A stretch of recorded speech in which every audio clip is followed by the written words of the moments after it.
Okay, so welcome. We are going to work on an assignment called the background color changer. This is sort of like um,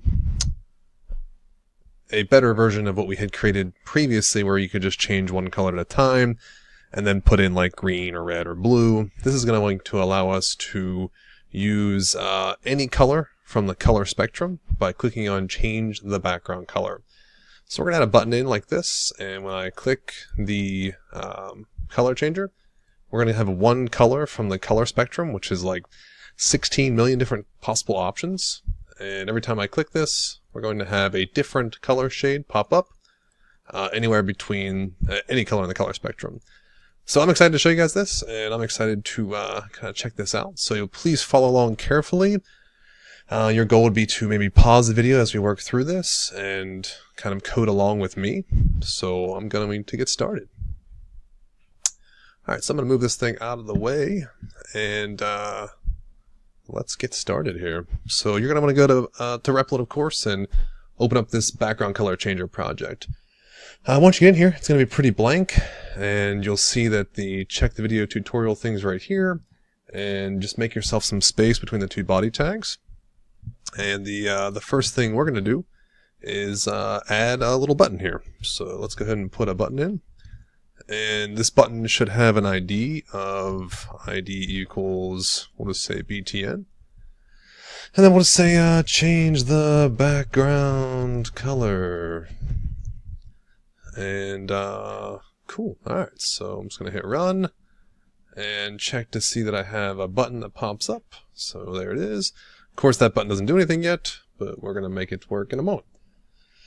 So let's flip over to our index.js file, and in our index.js file, the first thing we want to do is we want to get a hold of that button somehow. So we need to write some code to attach our JS to the button.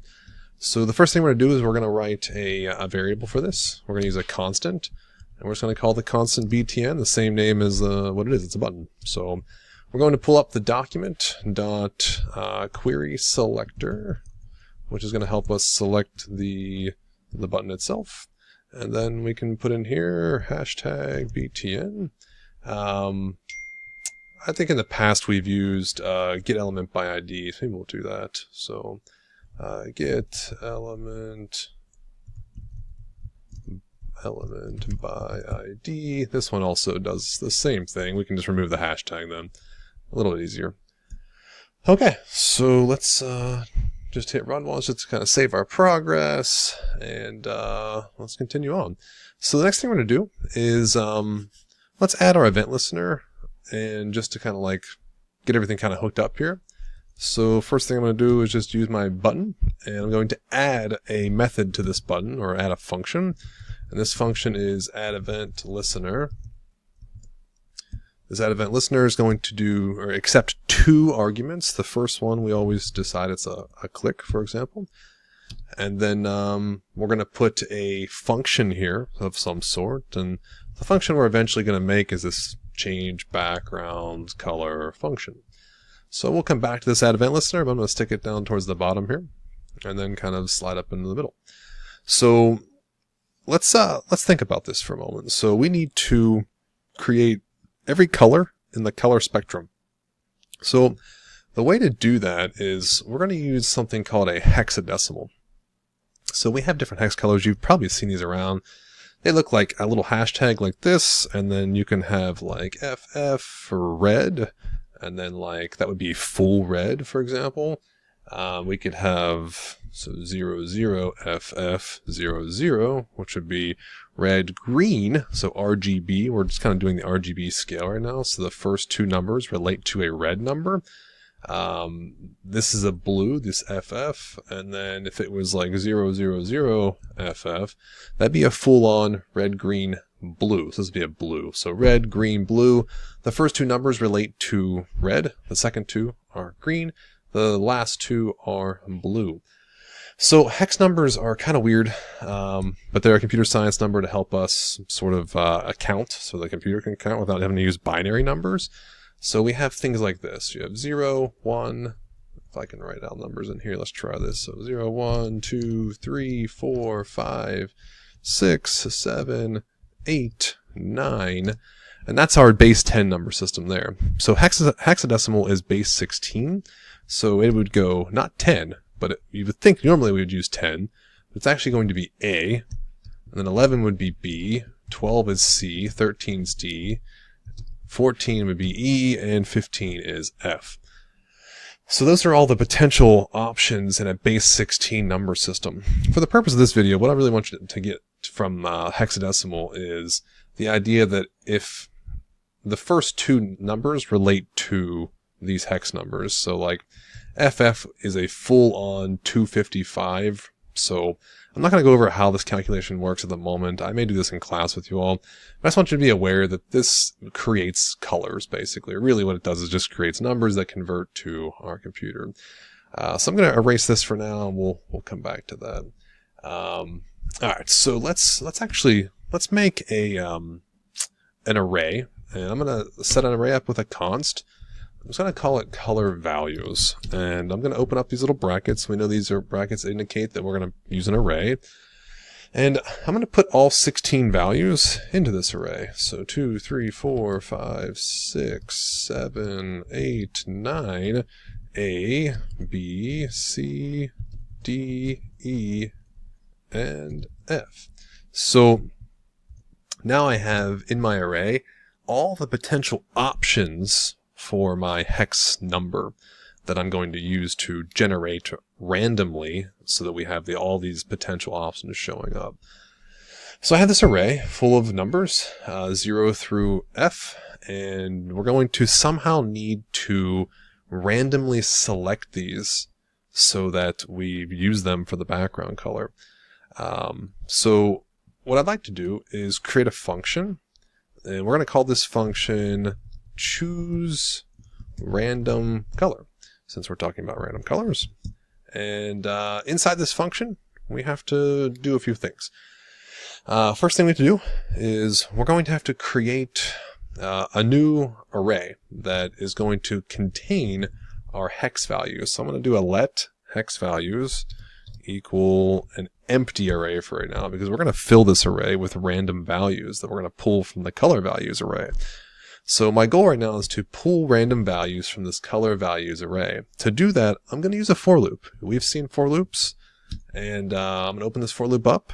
And what I'm trying to do with this right now is I'm trying to get 6 values from the color values array. So I need 6 random choices from that color values array, so that I end up looking something like with this hashtag, and it could be, 1, 4, A, C, E, F. Like, that's a color. I don't know what color that is, but it's a color. So I need my hex values, my let hex values, this one here. I need this to become 6 values. So that's my goal, is to get that to become 6 values. So I'm just going to comment that out for right now. So I highlight that, hit Control /. So I need to run my loop, maybe you can imagine, 6 times. So in here, I'm going to do a let I equals 0, and then I less than 6. That'll give us 6 rotations through this, 6 iterations through our for loop. And in here, I need to do a couple things. So first thing I need to do is I need to do this 6 separate times. So I need to make 6 random values. So I'm going to set up another constant and call it index. And this index is going to basically create random numbers, because I need to pick off random indexes of the 16 random possible options. So I'm going to set up a const index and do a math.floor, because we're going to chop off any decimal points. And inside math.floor, I'm going to do a math.random. I'm going to multiply this by the length of the color values array. So it's going to be color values dot length. So what this will do is it's going to give me, you guessed it, 16 different potential values. So I can have anywhere between 0 and 16 right now. So right now, index is going to be a number. This will create a number between 0 and 16. Okay, so let's go a little further here. So let's take hex values, and I need to start adding whatever I get as my value into the hex values array. So how do I do that? Well, I'm going to do a hex values dot push. So what's a push do? A push pushes a value to the array. So when I push a value, it's going to go right into there. Plop. So it's hex values dot push. And what do I need to do that? So I'm going to have to push to that a color values index. So I need one of these indexes from here. So when I'm pushing, I want to push one of these items from the color values array into the hex value. So how do I access these values here? I need to use their index, which is what we've been setting up right here, is this index possibility. So I'm going to do a color values, and you guessed it, these brackets here. And then in between these brackets, I can't just put like 1 or 0. I need an index that's going to change over time. So I'm going to use index. And index is one of these potentially random values. So I have color values index in between that. And every time this for loop runs, what it's going to do is it's going to create a random value and then push that random value into the hex values array. All right, so let's finally return our hex. Oops. Return our. Oh, my keyboard is dying. Great. Oh, there we go. We're back. Okay, so return hex values dot join, which I'm going to explain what this does in just a second here. So what this is going to do is allow for us to take the values from hex values, and we're going to join them into a string. You guys know what strings are? We need to use a string to pass to our background color. Okay, so this is going to make a string. So let's take a second here. I'm going to pull this button up from the bottom. Okay, so now that we have this function, choose random color, is going to create a string that is 6 digits long. So 1, 4, A, C, E, F is a potential option, or any of these other values. I'm going to remove that just so I don't forget to do that. And then below this function, or let's just go above it actually, let's make a function for changing the background color. Now that we actually have a value that can do that, let's do it. So we're going to make a function called change background color, which we have set up down here, that we're going to call from that event listener. And let's go ahead and open this thing up. And my goal is to change the style of the body's background color. So to do that, I'm going to call up the document and get the body, and then get style, which changes our CSS. And then I'm going to get background color. And we use, in JavaScript, we have to use camel casing for styles. In CSS, remember, it looked like this. But that's not what we use in JavaScript, so we're going to use a camel casing. So what I'm going to do is I'm going to attach that little hashtag to the front of my values. And oops, there we go. So I got my little hashtag there. And then I'm going to concatenate my choose random color function right to the end of it. How cool is this? So I've got function change background color, document.body.style.background color equals a £, concatenated with 6 values from our choose random color function.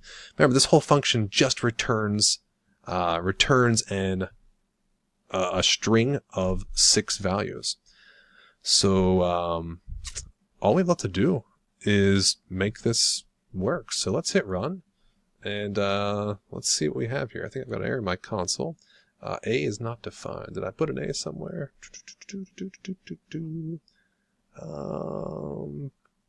A is not defined. A is not defined. Where is that at? Did I write something somewhere wrong? Well, my time's running out, so I'm going to have to pick this up in a second video, so I'm just going to pause right here.